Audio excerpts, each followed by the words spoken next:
이건 제가 할 때만 안 나오나 봐요. 매주 하는데 매주 안 나와요. 무슨 2번입니다. 네. 제가 목소리 혹시 작을까봐. 근데 그 마이크가 뒤늦게 소리가 나더라고요. 그쵸. 그리고 약간 끊겨서. 그렇죠. 이거는 다음 네. 하나, 둘, 셋. 이미지로 좀 하나, 둘, 셋. 네. 제가 더 탈 게 없을 줄 알았어요. 어제 갔는데 더 타가지고 깜짝 놀랐습니다. 진짜 너무 많이 타시더라고요. 어느 인종이든 우리 얼굴이 까만 인종이 될 수 있구나. 선크림 안 바르세요? 네, 어제 안 발랐는데 자만했습니다. 여전히 잘생겼습니다.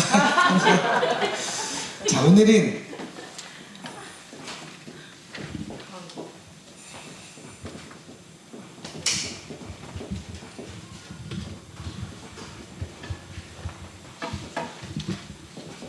두 가지에 대해서 좀 살펴보고자 합니다. 광고와 새신자 환영과 헌금.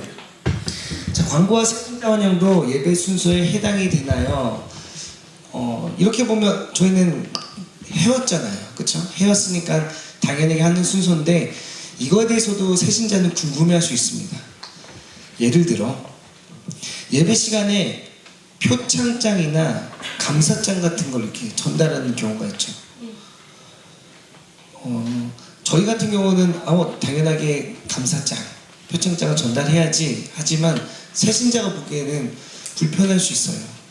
뭐 잘하는 사람들 나와서 이렇게 한다고 느낄 수도 있거든요. 광고 시간에 광고를 했는데 목사님이 설교를 위해서 등단하시고 한 번 더 또 다른 광고를 합니다. 그런 케이스들도 있어요. 그런 케이스들에 왜 한 번에 다 하지 않고 이건 또 나눠서 하지? 라고 하는 걸 새가족들은 궁금해할 수 있고 예배 시간에 새가족 환영을 저희는 일어나서 박수치고 하죠. 근데 그런 것들이 새가족에게는 낯설 수도 있습니다. 왜 이렇게까지 하는 거지? 왜냐면 이 카톨릭 예배를 보면요 그런 게 하나도 없어요.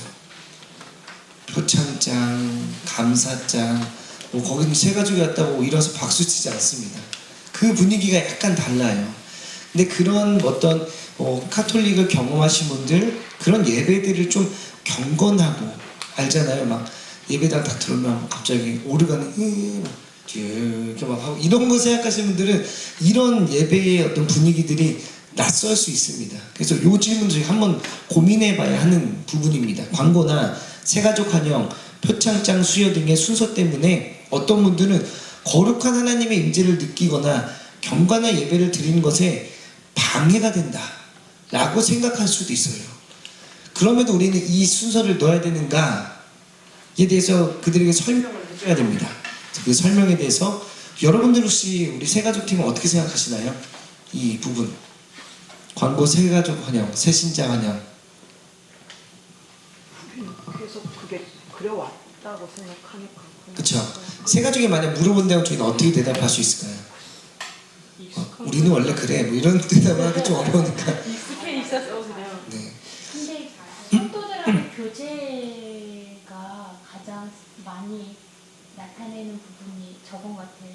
성도들 안에 어떤 일이 있는지를 광고해 주는 거고 또 우리가 새로 오는 새신자를 향하여서도 너희들도 우리 이 안에 이제 포함이 되는 사람들이야 라는 거를 제일 먼저 하는 게 환영이 아닌가 싶기도 하고 그리고 표창장 같은 것도 어떻게 보면 애경사잖아요. 이 사람이 뭔가 환영받을 아니 축하받을 일들이 있을 때 같이 교회 안에 있는 모든 성도들이 축하해 주는 거라고 저는 생각을 해서 그 시간이 그런 거임을 새가족한테 알려주는 부분 너무 좋습니다. 우선은 이거를 저희가 설명하려면 이 세 개가 뭔지는 한번 짚고 넘어가야 됩니다. 이 세 개가 어떠한 특징과 성격을 가졌는가. 광고는 우리가 흔히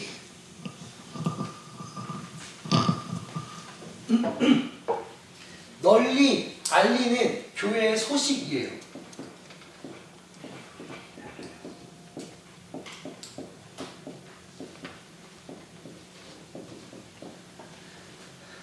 나눠주셨던 것처럼 이 광고 시간에 무엇이 들어가냐? 교회 막 행사, 당회 모임, 때로 남녀전도회 모임, 기관의 행사, 회의, 교인들의 애경사들이 이 광고에 들어갑니다.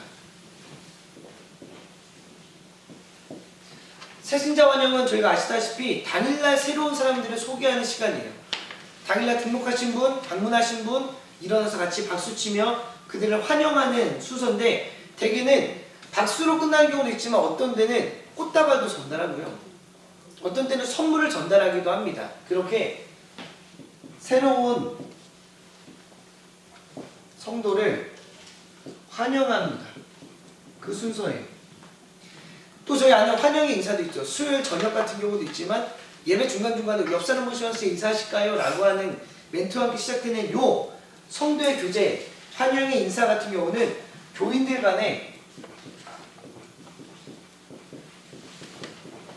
간의 상호 인사입니다. 이게 특징이에요.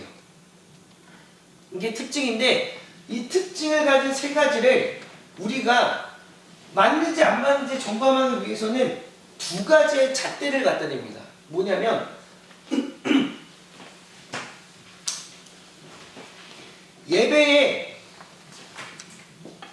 예배란 무엇인가 라고 하는 예배의 의미에 대한 신학적인 검토가 필요해요.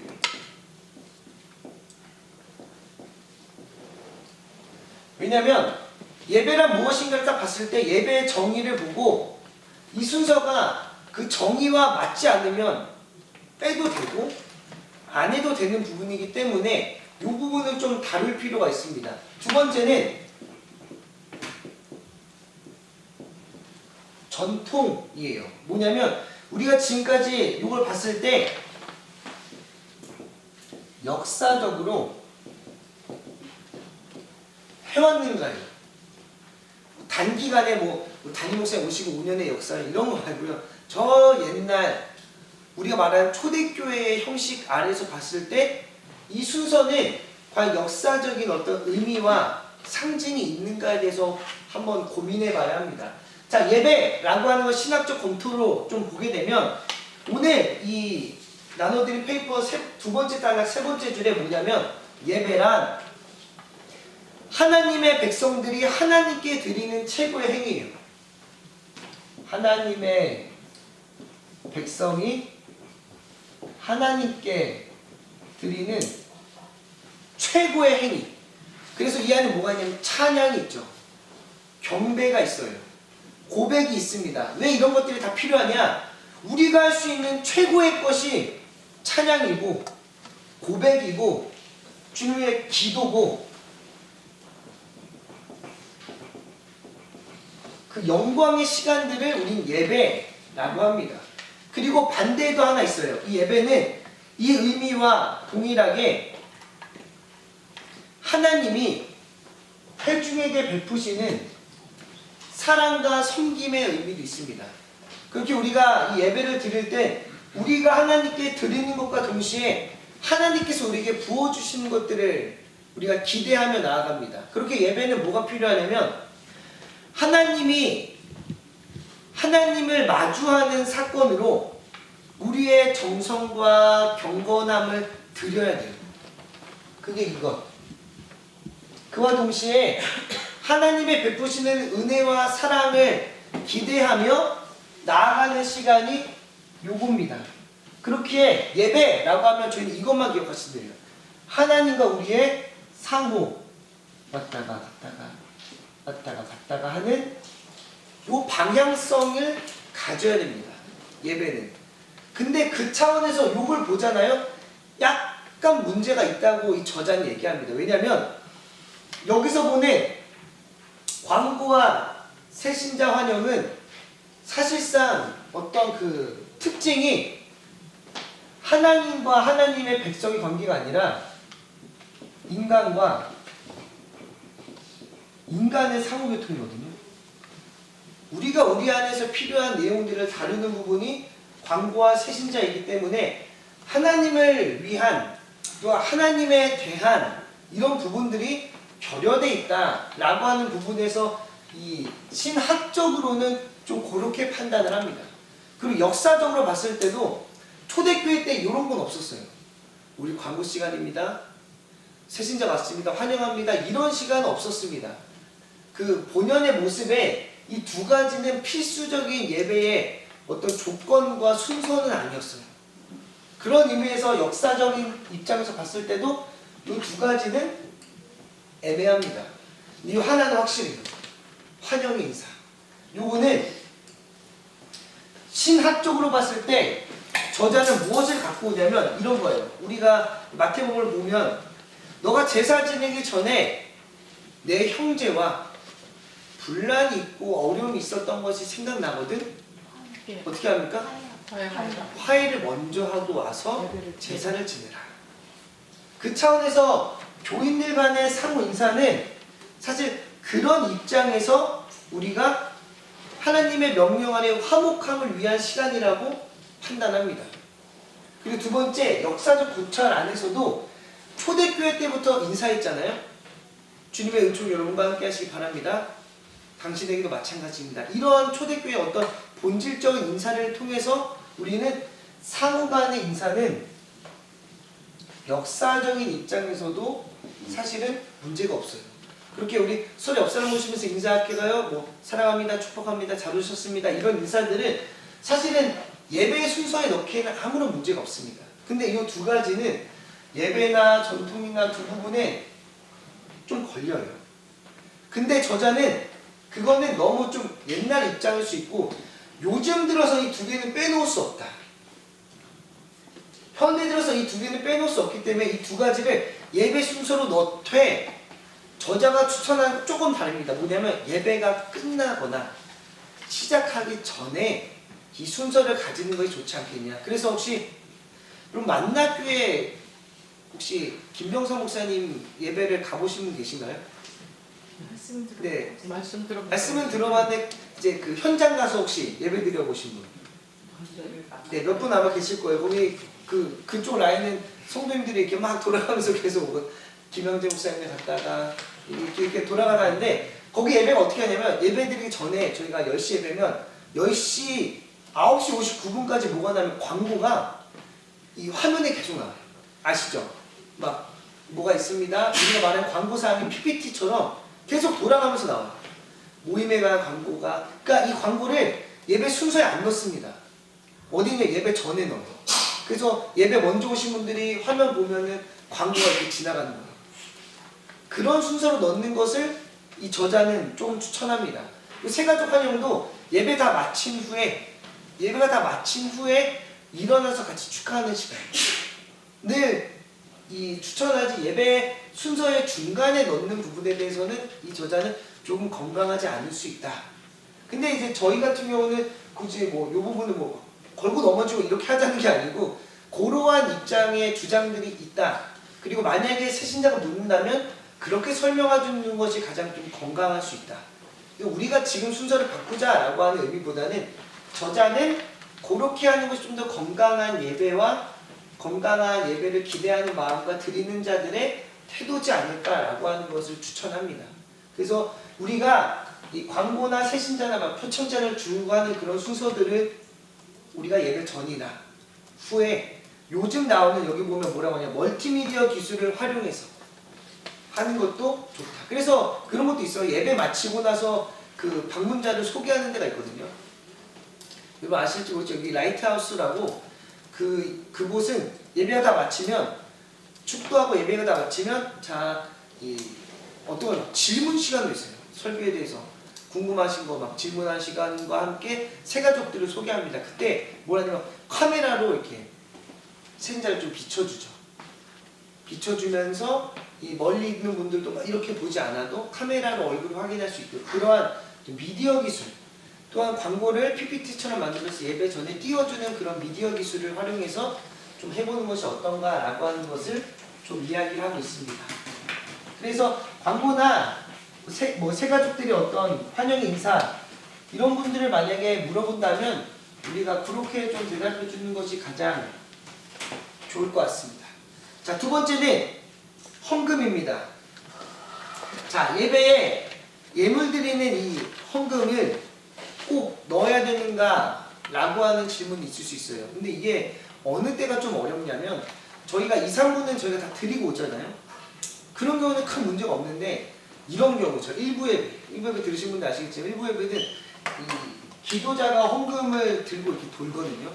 그럼 세신자분들 조금 어려워요.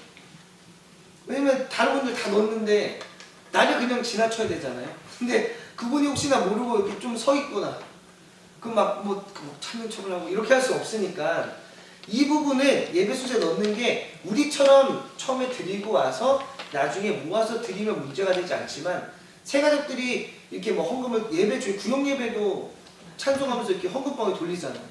그러면 그 내 순서가 어쨌든 날 지나가야 돼. 옆 사람에게 지나가는데 그냥 지나가치는 게 좀 부담스러울 때가 있습니다.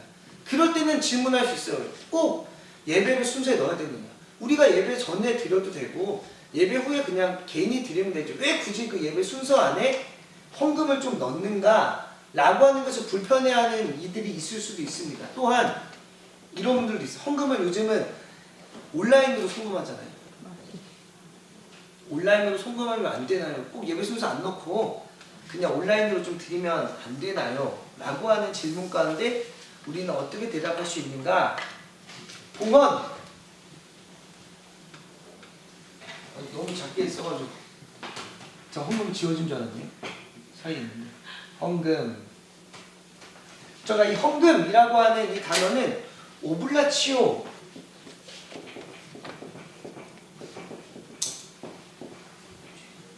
라고 하는 이 라틴어에서 시작합니다. 근데 이게 영어로 와서 오퍼링이 돼요. 그래서 오퍼링이 헌금. 근데 이 의미가 뭐냐면 바치는 행위,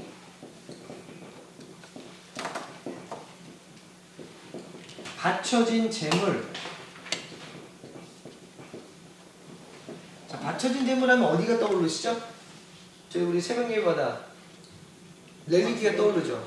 어우, 렐리기 제사가 너무 많아요. 뭐 자르고 쪼개고 막 불태우고 가서 흔들고 막 이거는 같이 먹고 저거는 따로 먹고 먹지 말고 막 이런 게 너무 많은데 그 레위 같은데 구약에 보시면 이러한 바쳐진 재물처럼 이러한 예배 순서들은 구약에서부터 사실은 드려왔던 시간들입니다. 그렇기에 정결하고 흠없는 제물로 나의 죄와 허물과 불완전함을 대신하는 게 제물의 역할이에요. 헌금 또한 사실은 그러한 역할로 볼 수 있는데 좀 달라집니다. 왜냐하면 바쳐진 제물 같은 경우는 그래서 옛날에 혹시 제 아버지가 제가 엄청 늦둥이거든요. 제가 외아들의 그 늦둥이 왕자처럼 왕자처럼 어느 정도는 제가 그 제가 밥을 꼬두밥을 좋아해요. 알죠? 밥알. 근데 아버지는 진밥을 좋아하거든요. 나이 차이가 있으니까. 제가 어느 날 진짜 제가 어렸을 때 왜 그러나 싶을 정도지만 밥을 왔는데 너무 지니까 제가 안 먹은 거예요. 엄마가 밥을 또 했어요. 2번 했습니다. 근데 이게 2번 하기 힘드니까 어떻게 하는지 아세요? 밥을 기울기로 해요. 기울기로. 여기는 꼬두밥, 여기는 된밥, 뭐 아침밥 해가지고 이제 이렇게 할 정도로 제가 잘하는데 그때 제 아버지가 40년생이세요. 40년생. 남들이 그냥 할아버지 때죠. 그때 저희 아버지는 어떻게 보면 주일날 무조건 다려진 정장을 입고 왔어요. 그리고 헌금은 어떻게 하는 줄 아세요? 빳빳한 세종이에요.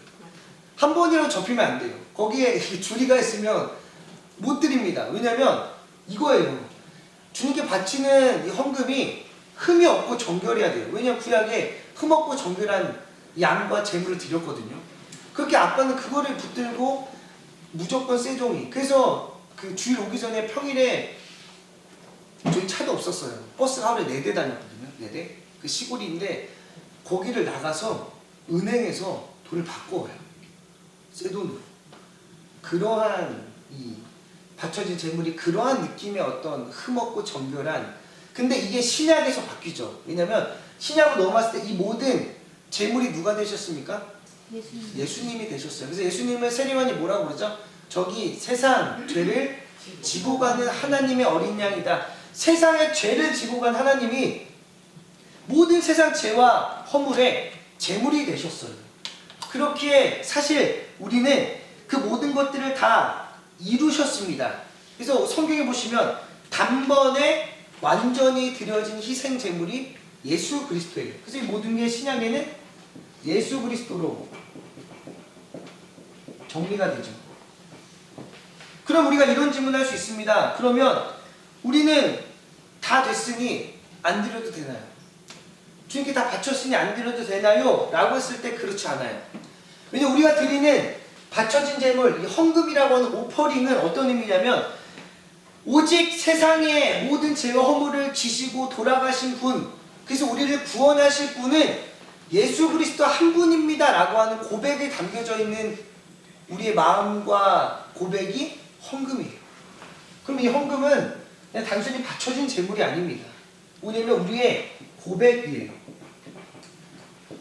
내 죄와 허물을 오직 주님이 다 속죄하셨고 우리는 그것을 믿는 믿음으로 이 마음을 드립니다 라고 하는 게 헌금입니다. 그렇기에 우리는 뭐 단번에 드려서 뭐 안 드리고 이런 게 아니에요. 그럼 이 헌금을 드릴 때 우리의 마음은 무엇이냐? 내가 그 예수님처럼 살겠습니다. 그 삶의 고백이 헌금이에요. 그 삶의 고백에서 가장 중요한 걸 떼어내는 거죠. 여러분, 그 사람의 마음이 어디 있느냐를 보려면 딱 두 가지를 확인하시면 돼요. 첫 번째가 시간이에요. 두 번째가 돈입니다. 그래서 여러분 일주일 딱 돌아보세요. 내가 내 시간을 어디다 쏟고 있지? 내 돈이 어디로 흘러가지를 보면 내가 마음에 두고 중요하게 생각하는 부분들이 보여요. 예를 들어 내가 쇼핑할 때는 시간이 없어도 막 내 눈을 부르더라도 쇼핑을 하고 있고 내가 그걸 사기 위해서면 내 밥을 굶어서라도 돈을 그렇게 모으고 있다 이러면 쇼핑에 내 마음이 향해 있는 거죠. 그게 물론 자녀가 될 수도 있고요. 다른 거 될 수 있고 이 모든 것들의 우선순위가 어디로 향해 있는가를 보려면 돈과 시간입니다. 그러면 주일날을 드리고 헌금을 드린다. 그 시간을 드리고 물질을 드리는 오늘 같은 주일은 무엇을 의미하냐면 내 삶에 가장 중요한 분은 예수 그리스도입니다. 그렇게 내가 주일의 시간을 떼어드리고 내 물질을 떼어 봉헌합니다 라고 하는 것이 사실은 고백이에요. 여러분 우리 헌금을 어떻게 생각하시면 안 되냐면 교회를 위한 운영의 돈이라고 생각하시면 안 됩니다. 내가 이 헌금을 드림으로 우리 교회가 돌아가지 이렇게 생각하시면 안 돼요. 이 헌금을 드릴 때 우리가 내 의무지 내가 믿는 사람이니까 그냥 드려야지가 아닙니다. 우리가 드릴 때 뭘 기억해야 되냐면 주님 내 물질을 내 가장 소중한 물질을 주님께 떼어드립니다. 왜냐하면 나를 구원하실 수 있는 유일한 분은 주님이기 때문입니다. 주일날 오셔서 기도할 때도 마찬가지예요. 주님 내가 쉬고 싶고 놀고 싶고 다 할 수 있지만 이 시간 주님께 떼어드립니다. 왜냐하면 나를 구원하실 분 예수 그리스도 한 분이기 때문입니다. 라고 하고 기도하는 것이 우리 예배의 가장 중요한 순서입니다. 그렇기에 예배를 드리는 헌금 시간은 운영을 위해 돈을 드리는 시간이 아니에요. 내가 의무적으로 드리는 시간이 아닙니다. 내가 이런 거예요. 내 모임에 회비 내듯이 내가 교회에서 놀러 갈 때 놀러 가지. 내가 교회에서 밥 줄 때 밥 먹지. 그러니까 나도 이 정도는 드려야지. 이런 식으로 드리는 게 아니에요. 우리의 헌금은 우리가 그 헌금 시간은 회비 내는 게 아니라 우리가 하나님에 대한 응답과 고백과 믿음과 확신의 표현입니다. 그렇게 헌금을 드리는 것이기 때문에 예배 순서의 가장 중요한 부분이기도 해요. 그래서 뭐 무통장으로 때로는 온라인으로 물론 드릴 수 있죠. 뭐 상황이 아니면 드릴 수 있지만 우리가 그렇게 드리기보다는 내 마음의 고백과 내 중심의 고백을 드리는 시간이다 라고 하는 그 마음의 준비와 결단으로 준비해서 그 예배의 순서 시간에 드리는 것이 사실 어쩌면 가장 귀할 수 있다. 그렇잖아요. 예를 들어 여러분들 이 마음을 드린다라고 했을 때 여러분들에게는 자녀분들이 계시죠. 자녀분들이 어버이날 이제 5월 8일 어버이날 용돈을 드린다고 합시다. 예쁘게 준비해서 예쁜 봉투에 담아서 찾아와서 드리는 것과 똑같이 10만 원이에요. 자, 10만 원을 또 드리는데 엄마 통장에 입금했어요. 하고 드리는 것과는 달라요. 같은 10만 원이지만 거기서 우리는 뭘 봅니까? 그 마음을 보잖아요. 내가 지금 그 10만 원이 없어서 돈 달라는 게 아닌데 그 마음과 중심이 좀 담겨져 있으면 좋겠는데 라고 했을 때 굳이 찾아와서 바쁘지만 밥 한 끼 먹고 그 예쁘게 준비한 봉투 안에 드리는 것과 바빠서 죄송해요 그냥 10만 원 이 통장 입금했어요 많이 맛있는 거 드세요 라고 하는 것과는 다릅니다. 어쩌면 우리 헌금이 거기에 좀 빗대어 볼 수도 있을 것 같아요. 그래서 헌금을 꼭 드려야 됩니까? 라고 했을 때 여러분들 야 너 와서 너 밥 먹어 안 먹어? 너 밥 먹는 값은 해야지 이렇게 설명하시면 안 돼요. 너 놀러 가면 놀러 갈 거잖아. 너 그러면 그 돈 공짜로 가는데 돈 드려야지 이렇게 설명하시면 안 되고 이 시간은 우리의 마음과 중심과 고백을 드리는 시간이다. 우리가 준비할 필요가 있다. 그 예배의 순서 안에서도 하나님께 향하는 시간이다. 그리고 이것도 예배의 순서에 들어갈 필요가 있다라고 하는 것을 그들에게 잘 설명해 주시면 될 것 같습니다. 아멘. 네, 질문 없으실까요? 네. 없으시면 제가 기도하고 오늘 시간 마치도록 하겠습니다. 기도하겠습니다.